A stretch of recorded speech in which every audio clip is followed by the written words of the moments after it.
In this video, I'm going to show you how to connect Oanda to MetaTrader 5. So the first thing you want to do is just open up the MetaTrader5.com website and you want to download the MetaTrader 5 for Windows. Once this downloads for you, just like it did for me, you want to open up the setup and just install it to your computer, which is very simple to do.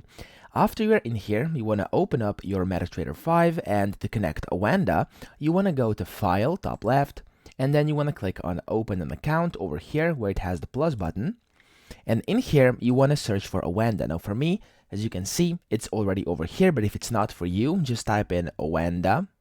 There we go, press enter, and it's going to show the Oanda Corporation and Oanda TMS Brokers SA. So click on Oanda Corporation and then click Next.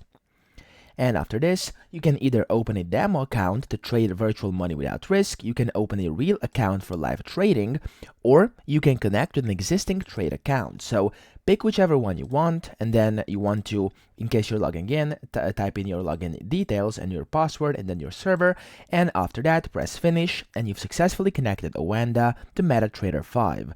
So that's pretty much it. I hope this video helped you out. If it did, please subscribe to the channel and help me out as well.